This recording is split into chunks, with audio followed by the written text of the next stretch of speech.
గురుభ్యో నమః. నా క్రిందటి వీడియోలో 6వ శ్లోకం యొక్క విపుల భావాన్ని తెలియజేస్తూ అమ్మవారి యొక్క క్రీగంటి చూపు యొక్క వైభవము వలన మాత్రమే మన్మధుడి యొక్క ఆయుధములు ఏవి సరైనవి కాకపోయినా సరే అతడు లోకాల మీద విజయం సాధిస్తున్నాడు అని తెలియజేసినట్టుగా మనం గ్రహించుకున్నాం. ఈ క్రీగంటి చూపు గురించి శంకర భగవత్పాదులు కనకదార స్తోత్రంలో అంగీకృతాఖిల విభూతిరపాంగలీలా మాంగళ్యదాస్తు మమ మంగళ దేవతాయ అంటూ కూడా తెలియజేశారు. లక్ష్మీదేవి యొక్క క్రీగంటి చూపుని వర్ణించారు అక్కడ. నిజానికి అమ్మవారి క్రీగంటి చూపు లభించిన వ్యక్తులు ఎవరైనా సరే వారికి అమ్మవారు తాంబూల సేవనము చేస్తున్న దృశ్యాన్ని చూసినటువంటి ఎవరికైనా సరే కలిగే ఫలితాలు చెప్పలేనంతటిగా ఉంటాయని మనం గ్రహించుకోవాలి. ఈ తాంబూల సేవనం విషయం గురించి సౌందర్యలహరిలో మరో శ్లోకాల్లో శంకర భగవత్పాదులు తెలియజేశారు. దాన్ని మనం కూడా గ్రహించుకుందాం.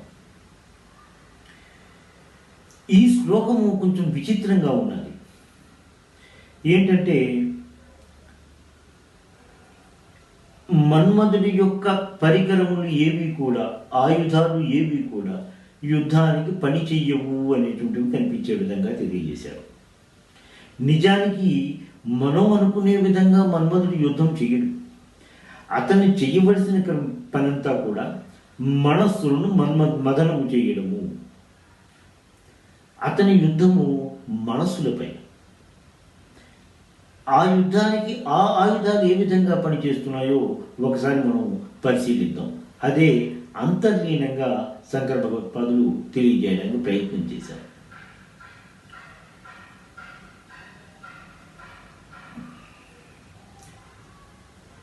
ధనస్సు పుష్పంతో చేసినది అన్నారు. అంటే పుష్పములంతా సుకుమారంగా ఉన్నది.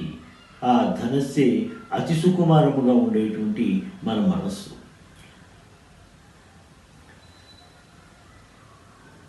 అల్లెత్రాడు తేనెటీగల సమూహము అన్నారు. తేనెటీగలు ఏం చేస్తూ ఉంటాయి? మకరందాన్ని ఆస్వాదిస్తూ ఉంటాయి. పంచబాణములు అన్నారు. ఈ పంచబాణములు కూడా మన్మధుని యొక్క పంచబాణాలు. అవి అరవిందము, అశోకము, చూతము, నవమల్లిక, నీలోత్పలము అనేటువంటి 5 పేర్లు వాటికి ఉన్నాయి. ఈ 5 బాణములు కూడా మంత్రోక్తంగా సంధిస్తే అవి ఉన్మాదము, సన్మోహము, తాపనము, స్తంభనము అని కలుగు చేస్తాయి అనేటువంటి విషయాన్ని మనకి తెలిసింది. అదే మన్మధులకు కావలసింది కూడా. ఈ 5 బాణాలను ప్రయోగించి ఈ 5 ఫలితాలను అతను పొందుతూ మనుషుల యొక్క మనస్సులను లేక జీవకోటి యొక్క మనస్సులను అతను రంజింపచేస్తున్నాడు, మదనము చేస్తున్నాడు అనే విషయాన్ని మనకు తెలుస్తూ ఉంటుంది. ఈ 5 బాణాల గురించి తెలియజేస్తూ మనము 5 ఇంద్రియాల గురించి, పంచేంద్రియములు అనేది కూడా మనం గ్రహించుకోవాలి.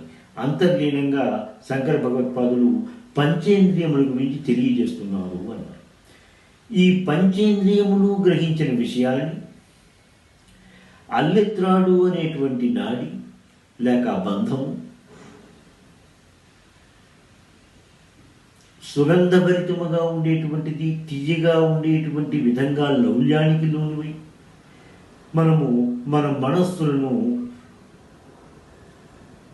మదనము చేసుకుంటున్నాము, క్లిష్ట పరిస్థితుల్లో పడేస్తున్నాము అనేటువంటి విషయాన్ని ఇక్కడ శంకర భగవత్పాదులు పంచబాణములు అని చెప్పి పంచేంద్రియాల గురించి చెప్తూ, నాడి మకరందము అంటూ తీయని పదార్థములు లేక మనకి ఇష్టమైన విషయాల గురించి లౌల్యము పడతాము అనే విషయాన్ని తెలియజేస్తూ, సుకుమారంగా ఉండే మనస్సుని ధనస్సుగా వర్ణిస్తూ ఈ శ్లోకాన్ని రచించినట్టుగా మనం గ్రహించుకోవాలి.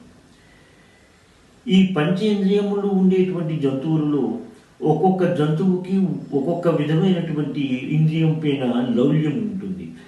రస, గంధ, రూప, స్పర్శ, శ్రోత్ర. ఈ పంచేంద్రియములలోని ఒక్కొక్క వస్తువులో ఈ పంచేంద్రియం మీద లౌల్యము ఉండడం వల్ల జంతువులు ప్రమాదంలో పడుతూ ఉంటాయి. మినుగురు పురుగులు చూస్తూ ఉంటాం. వాటికి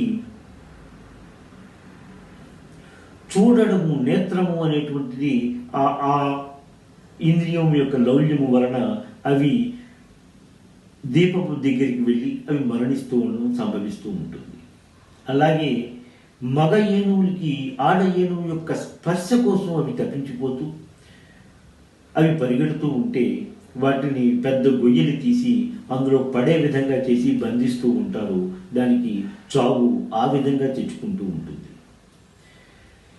ఇంద్రియ లౌల్యము వలన జంతువులు ఒక్కొక్క ఇంద్రియము ఒక లౌల్యంకి ఒక్కొక్క జంతువు లోనవుతూ ఉండడం వల్ల అవి మరణిస్తూ ఉన్నాయి, వాటికి ప్రమాదాలు సంభవిస్తున్నాయి అనే విషయాన్ని తెలియజేస్తూ, మానవుడికి 5 ఇంద్రియాల లౌల్యము ఉన్నది కాబట్టి ఈ మానవుడు ఇంకా ఎంతో జాగ్రత్తగా ఉండాలి అనే విషయాన్ని శంకర భగవత్పాదులు తెలియజేస్తున్నారు.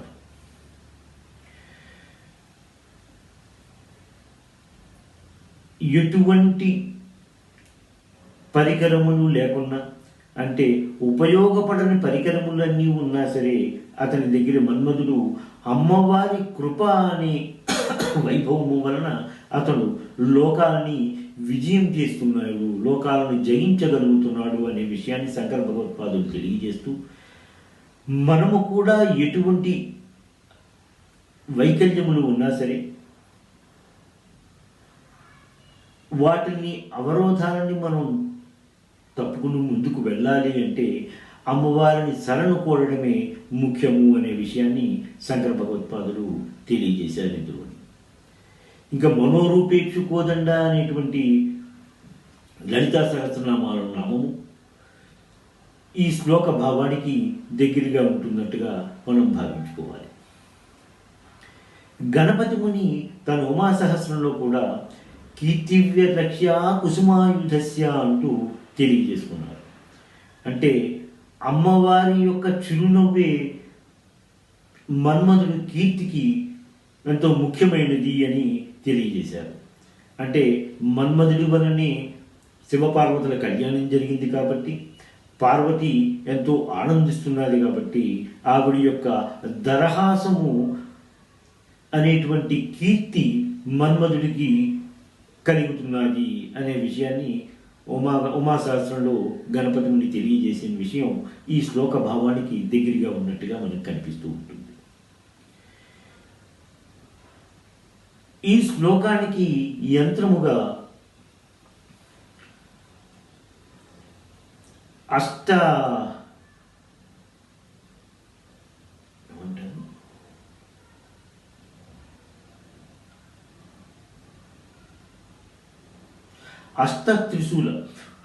త్రిశూలముతో కూడినటువంటి సమచతురస్రాన్ని నిర్మించుకుని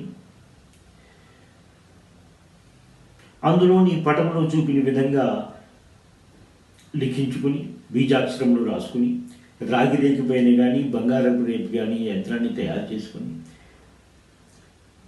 తూర్పు ముఖముగా కూర్చుని ఆ యంత్రాన్ని 21 దినములు పూజించి ప్రతిరోజు ఈ శ్లోకాన్ని 5000 పర్యాయములు పారాయణము చేసి ప్రతిదినము చెరుకుగడని నైవేద్యంగా సమర్పించుకుని 21 దినములు అయిపోయిన తర్వాత ఆ యంత్రాన్ని కంఠమును ధరించిన వారికి నపుంసకత్వము పోయి సత్సంతానము కలుగును అనే విషయాన్ని తెలియజేశారు నిపుణులు.